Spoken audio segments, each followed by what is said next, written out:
Hey, Coach, it's David Hood. Hope you're doing all right. Doing well. How you doing, Dan?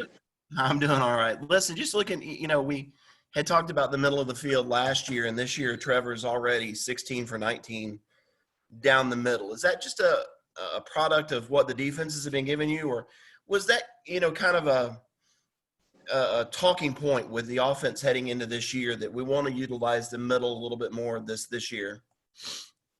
Good question. It's a combination of both.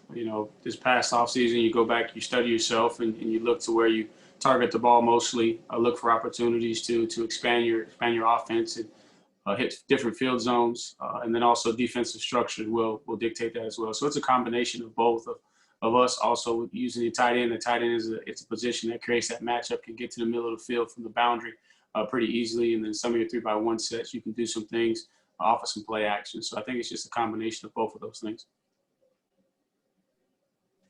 Hey, Coach, it's Trevor Gross from CUTigers.com. After watching the film of the Citadel game, how are you liking the progress and development of that second offensive line group? I thought that a lot guys are getting better. You can see individual guys getting better.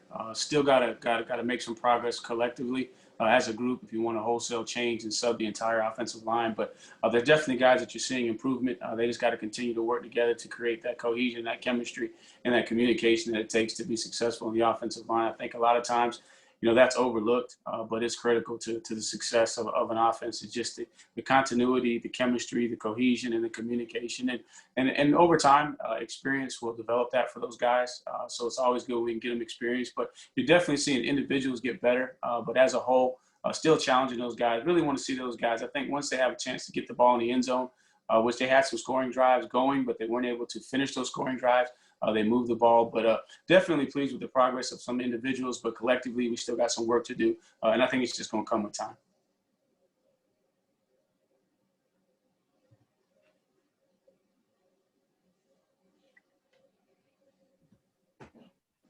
Coach, it wasn't Tony. long ago that – go ahead, Pete. Tony, it's Pete Yakabelli from the AP. How are you doing? Doing well. Good. You see anything different with this Virginia defense than you did, I don't know, not 9 months ago, 10 months ago when you guys played them in the championship game? I think they got some guys in different spots. I'd say that, that Noah Taylor looks like he's really taking advantage of his offseason. He was a versatile guy last year, but, this past game, you saw him all over the field, man. I saw him in the middle of the field playing safety, dropping down in the box, playing linebacker, playing defensive end. So it looks like they've used the offseason to see how they can best utilize his skill set. A lot of senior veterans on the back end, a lot of chemistry. You see a lot of communication between the safeties and the corners, and it looks like the grad transfer that they brought in, number 30, is a great addition. But they play hard, got a lot of length, very versatile, multiple. They do a lot of things that can really challenge you by their ability to change structure with the flexibility with Snowden and Taylor on the outside, and those guys being linebackers slash DBs at times, or they can go down and play the defensive end. So very similar from an aggressive standpoint. They like to blitz you a lot. But the biggest difference you can see, right now is I think they're just using Taylor a little bit more and putting him in some additional spots than he did last year.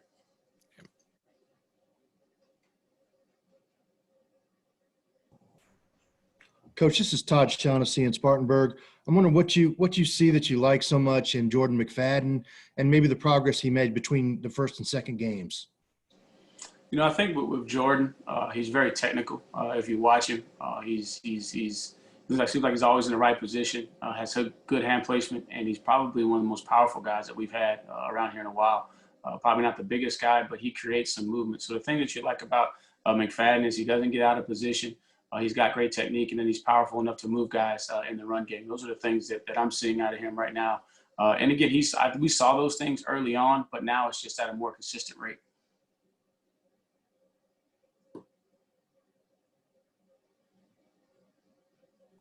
Hey, Coach, it's David again. In thinking about Virginia, my thought is that they will do like a lot of other teams and try to stop Travis Etienne first.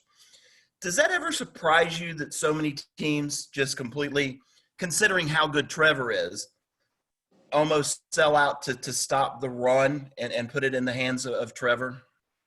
Well, everybody's got to pick, what their strengths are and play to their strengths, and then they as they sit around as a staff, I guess they got to, come up with a consensus as to which one they want to stop, because they feel like they may not be able to stop both of them. But a lot of times when you commit extra hats to the run, you create man-to-man situations, which forces a quarterback to be more accurate.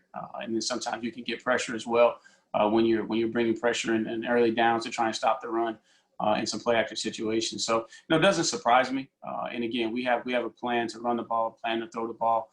We have a plan of attack that we have, and then we also, have confidence in our continuity as a staff, and just the ability of our guys to adjust in game, that we can always adjust to what the defense is trying to do. So I think that anybody wants to stop the run, because again, kind of when you run the football, you kind of dictate the pace of game. You also create the mindset of being able to control the game, control the clock, kind of impose your will on the defense, so to speak. So I can understand why teams want to stop the run first.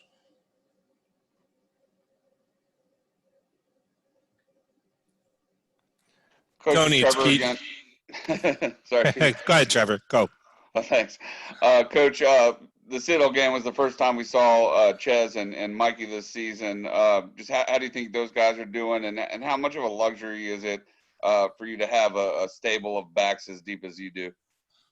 I think in this day and age, with the environment that we're in, definitely, sleep good at night knowing that you got guys that are available, ready to play. But at the same time, it's a challenge, because you got to get all those guys the necessary reps to be able to perform, because you're going to need those guys to play in all situations and not just be situational guys. So it was good for them to get back into the rotation, have an opportunity to get out there in the heat of battle. Obviously, I know Mikey'd want that one run back. But a great opportunity to teach from a ball security standpoint, not just for him, but for all the backs. And really good for Ches as well to get out there and get some contact and kind of get his legs up underneath him, because we're going to need, all those guys, not just those two. We're going to need all those guys in that room to be ready at any given moment to step up and fulfill the responsibility in the run game, and then also in pass protection. So it was good. Saw some good things, but definitely a lot of opportunity to coach, not just Mikey and Ches, but to coach the entire room. Tony, this is Dennis Dodd from CBS Sports. Curious how you measure explosive plays on running and passing plays. We typically go with 16 yards on an explosive pass, and then 12 yards on explosive runs. Kind of consistent. I think that's some of the measurables that they use in the NFL, and kind of consistent throughout college football as well. But those are the metrics that we use for pass plays and run plays in terms of explosive category. Right. And obviously those are very, very important. But is there a formula where, like, if we get X amount of these, then this figures to, we'll score, we'll win, whatever? Right. The plan to win is we always want to be more explosive than our opponent. And we have indicators. We want to have 4 or more big runs, and we want to have 5 or more big passes. And we feel like if we can hit those numbers, and then we also, have more of those collectively than the opposing team, then we have a good chance of being successful on that game day. Do you remember at all what your best day was against maybe a quality opponent in that category, where you went back and went, wow, we really, we hit that mark? There's been several games where we've hit, those numbers. I can't think of one in particular that was just because, again, one of the things we pride ourselves on is being explosive, and that's what you've seen over the last 2 years. Back in 2017, we didn't quite have the explosiveness, so we had to be, we were built a little bit different. We had to rely on the run. We had to be efficient on third down, be efficient in the red zone, where over the last couple of years we've been able to get some of that explosiveness back. But I can't think of one in particular game, but I know there's several games throughout the year where we've actually hit those indicators, which has given us be successful. Yeah. Real quick, when did that first cross your radar, that statistic, when you were a coach? Somebody first mentioned that was a thing. Probably the biggest emphasis is when I came back here in 2011 with Chad Morris, really tracking and monitoring the explosiveness. Yeah. Thank you. Hey, Tony, Pete again. Some programs have cited kind of conditioning problems, rep problems, and getting things ready early in the season. Did you ever feel there was any of that for you guys, or did you feel like, hey, we've done enough to really we do what we've always done, and we're going to be ready for this season?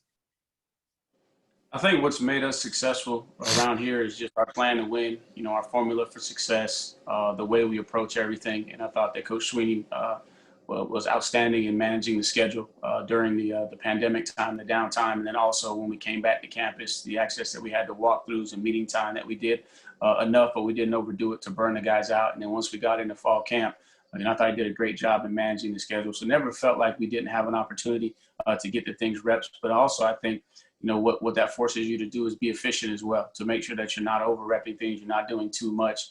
So you can kind of have that fine balance of, okay, what's enough, and so that we can really focus on getting the quality reps. And the biggest challenge is just in this environment with as many guys that you got to have ready to play, because of the fluidity of the week-to-week situation is probably the toughest issue. But in terms of the scheduling and the practice time and walkthrough, I thought we had ample time.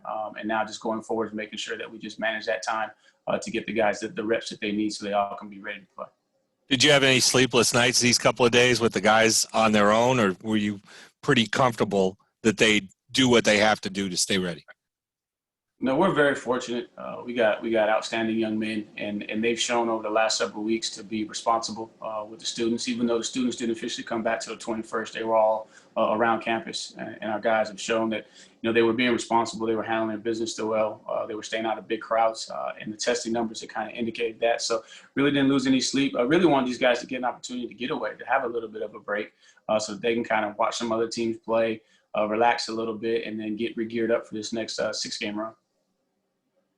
Thanks.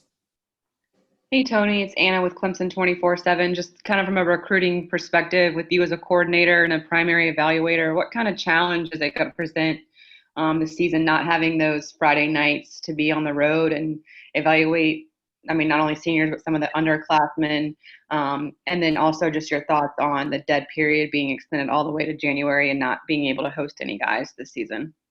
Right. For me, it's not much of a change with the Friday night because of the way we've been structured for the last 5 years or so.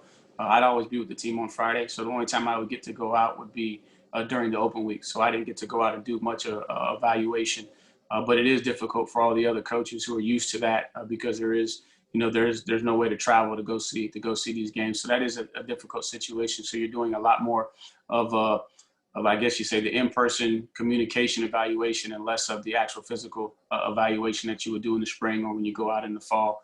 Just unfortunate, I think, for the young men, at the high school level, where they got to make an informed decision because they're not, granted access. And I understand. I definitely am very sensitive to both sides, understanding the issues that both face. So, just going forward, kind of slowing it down, trying to see how all this is going to pan out, because there's been rule changes with eligibility and roster management. So there's a lot of things that are at play that has kind of slowed things down, so to speak, from a recruiting standpoint. But for me, my schedule hasn't changed as much, but I do have a little bit more responsibility of watching some more video. And as we go forward, hopefully, things will trend in the right direction to where it is safe enough for both the universities and for the prospects to be able to travel without putting either one in harm's way. Because ultimately, I think that we're going to get back to normal at some point and recruiting will pick back up. But in the meantime, we're just trying to do the best with what we got. Is your understanding, I think Dabo said it during camp, that even with the extra year of eligibility, that's not going to change numbers for the 22 class or going forward? It's pretty much going to stay the same. I'm not sure. I know he's been in those conversations where he has a lot more information that's related to that.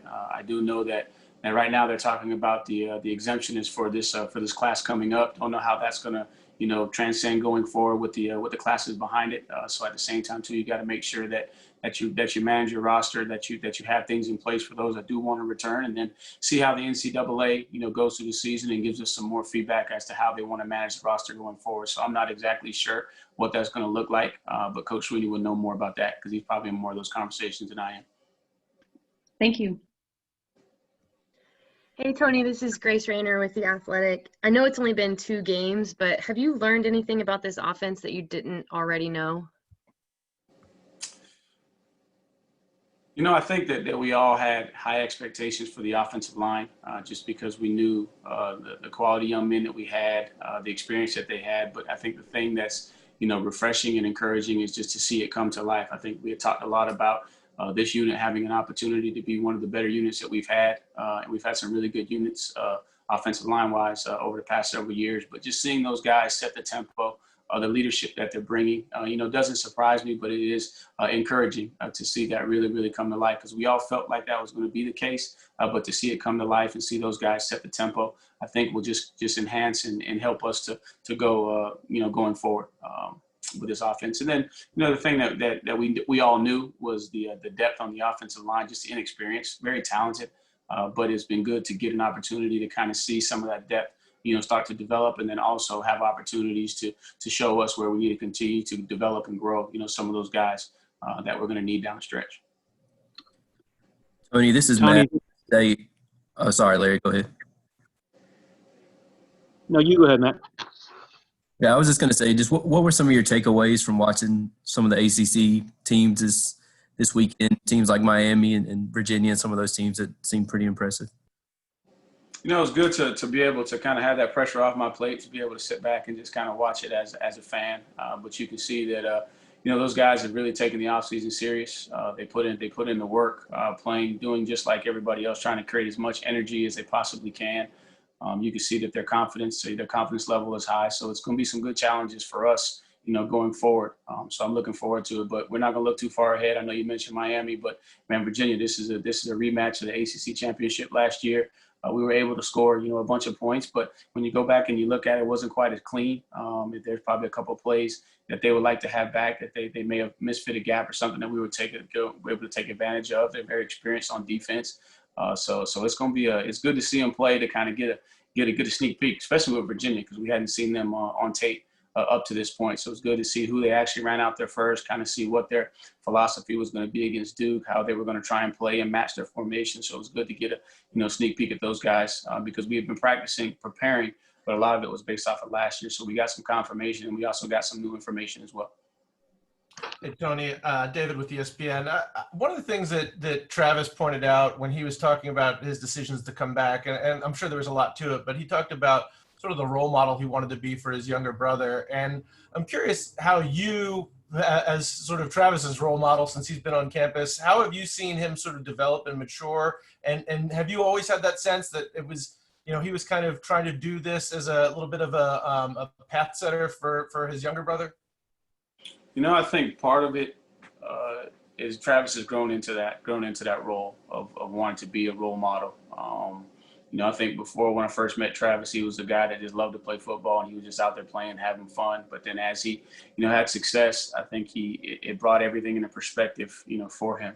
And the way that I've seen him grow is the way that I've challenged him in the meeting room is to be that role model for the guys in the meeting room. And it's been some challenging discussions because, again, as I said, his nature is probably not to be that forefront guy, to be that rah-rah kind of leader. He's kind of his own person. He beats to his own drum, kind of likes to lay in the shadows when he's not running the football. So seeing him grow in that area in the meeting room and really me challenging him, I think he'll be able to ultimately fulfill those things of aspirations that he has for his future. When you say challenging conversations, do you have an example maybe of how one of those might have played out? I'd say more along the lines of just me pointing out and say, Travis, this is an opportunity, for you right here, or this repetition right here, or this series of plays. You could have done these things better, and it's your responsibility, to these guys in this room, right, to be the example. You can't just rely on sheer talent and past production. It's about winning every single day. So just, those kind of challenging conversations, which, some guys in his status may not get, but here in our meeting room, and he's going to get challenged every single day to be the best version of him, and then understand the responsibility of him being his best makes everybody else around him better. If he ultimately wants to have those aspirations, for his family, then it's going to start, where he is with his feet right now. Thanks, Tony. Tony, Larry Williams with TigerIllustrated.com. Was Joseph Ngata last week back and full go at practice? He was working through practice. He was kind of working through that injury. Towards the end of practice, he looked like he was about ready to go. But at the same time, too, just making sure you err on the side of caution with him as well. Coach, this is Todd in Spartanburg again. What are your thoughts as on the wide receivers as a whole coming together? It's fun to see those guys, create their own identity because in the past there's going to be a lot of comparisons. The day you show up, you're going to be compared to a Nuke, a Sammy, a Martavis, a T, those kind of guys. So it's fun to see those guys kind of, step into that role, but then also create their own identity. Really, really proud of Frank and his opportunities that he took advantage of in the last game. Just excited to see Joe get back to full strength. I expect a guy that that we all knew was talented, and we were able to steal that year last year. But now he's coming into his own. Amari is a guy that I think we have all known could be special. Just had some different trials and tribulations. Had the knee last year, but he's back. He's back healthy. So it's fun to see those guys come together, create their own identity, and they got a new receiver coach too. And so they're starting to adopt some of his mindset on some of the different aspects that he may put a point of emphasis on. So it's just fun to see those guys, come together, and we're going to need all of them. Every single one of them. We're going to need their versatility too, to be able to play multiple positions, which I think is something that we're really stressing and straining those guys. And so far they're starting to really embrace that. What do you see in Frank in particular that would make him a big play guy? And is he is he cherishing that possibility? Right. I think when you look at Frank, he's big, he's fast, he's got great lateral quickness, change of direction. The biggest thing for him, I think he just needed opportunities to make some plays down the field, to be consistent, to get into a groove. And I think last week's or the Citadel game was big for him because he was able to finish and complete some of them big plays. Made a big catch for a touchdown there where he took the ball away from the defender. So that's what you see in Frank, and I think he's cherishing that. And now he's kind of hitting his stride from a confidence standpoint. Being that he was in the protocol during fall camp, so missed some time. So now he's kind of getting back to where he probably would have been, had he not missed that time in camp. Hey, Tony, Josh from the Post and Courier. When you say you want guys to create their own identities, will you explicitly say, hey, you don't have to be like this guy, you don't have to be like this guy, just be you? Yeah, just be who you are. Because, again, it happens with any of us. Probably we have kids, and I can think about growing up. My sister was always compared to me. Why can't you be like your big brother? But what ultimately made her successful was her embracing, who she is and what she believes and what her strengths are, and identifying her weaknesses and building upon her weaknesses and not trying to be somebody else. So I think we all understand that we have a framework to work inside in terms of the scheme and the position. But at the end of the day, your skill set is what's going to identify you. And so not trying to copy and mimic. You can take things from other people's game and try to make it and adopt it into your own, but you can't just duplicate it. You got to go out there and you got to make it your own and then put your own little flavor on it. I think that's what creates our identity. How do you balance that with sort of, taking pride in the reputation the wide receivers have made for themselves? We just saw T and Hunter with touchdowns yesterday. How do you balance that dynamic? I think that you can point to those guys as examples, and that's the roadmap. And you point out who Hunter was when Hunter came in here. Hunter was a preferred walk-on that was probably about 150 pounds that figured out what he was good at. He found his niche, and then he exploited that opportunity. And then T was a guy that was a basketball guy that was very, very talented, still had some developing to do as a wide receiver in terms of his technical aspect. And now you see that he took, those opportunities and identified what he needed to improve upon, added his little bit of flair to it in terms of his, acrobatic ability to catch the ball. And now he is where he is. So again, trying to be able to be a complete player, but playing to your strengths and then using opportunities to develop your weaknesses will be the way that you challenge those guys without trying to say, okay, you need to go be, T. Higgins. You can't tell Frank, hey, you got to go be T. Higgins, or Joe, you got to go be T. Higgins. Just go be Joe and Gata, but you can learn from those guys through their journey and then through the way that they work and through the application of the technique and the fundamentals that they're being taught. Hey, Tony. Scott Kiefer with the Greenville News. Due to his efficiency and accuracy, Trevor hasn't exactly played a lot of minutes to this point in the season. Given the upcoming schedule, do you expect him to maybe stay in games a little longer? Yeah, that's to be determined. Obviously, each game is going to dictate that, and obviously, we say at Clemson it's 60 minutes or however long it takes. So those guys are going to be prepared to play. He'll be prepared to play every single snap, but depending upon the outcome of the game, how efficient he continues to be, how well we protect, how well we run the ball, how well we catch the ball. So there's a lot of factors that are going to contribute to that. Obviously, his accuracy and his mindset and his demeanor right now is the best I've ever seen in terms of him. He's playing at an all-time high, but it takes everybody else around him as well to be able to make us, be as efficient as a unit to be able to score and put points on the board to get other guys opportunities. So it's to be determined. But we're preparing, for a tough game versus Virginia, and that's the game that we're focusing on. We're not looking ahead because we know that this game right here is the most important game on the schedule. So that's the mindset, and then all the other stuff will take care of itself.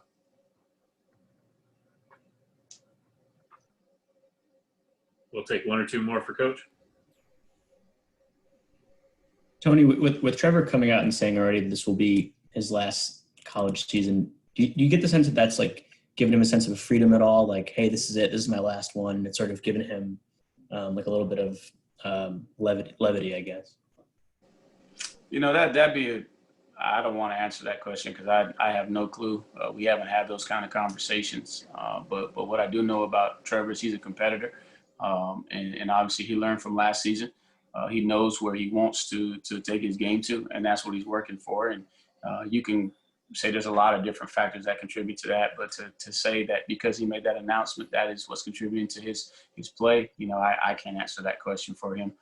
But I'm happy that he's playing the way that he is, and you know, just proud of him for being able to weed through everything that was going on this offseason to get himself in the right state of mind to be able to play his best football. Tony, along those lines, do you worry at all about as this NFL season unfolds and people talk about what's next? Some fan bases looking for Trevor. Do you worry about him keeping that focus? Do you ever have to remind him about staying focused in college, or are you just confident that he's got that demeanor? I think that as a program as a whole, starting with Coach Sweeney, we're always reminded of just being great where your feet are, focusing on what you can control, not being a person that thinks from the outside in, but being an inside out person. And just my time and experience with Trevor and watching how he's handled everything in the past, watching how he's handled this past off season, you know, I'm not worried about it, but I know that he'll be reminded every single day by Coach Sweeney, by Coach Streeter, by myself, by his teammates. And I think he'll remind himself every single day based off of past experiences that all you can focus on is what you can control right now, and the rest will take care of itself. So I don't lose any sleep. I don't spend much time worrying about that.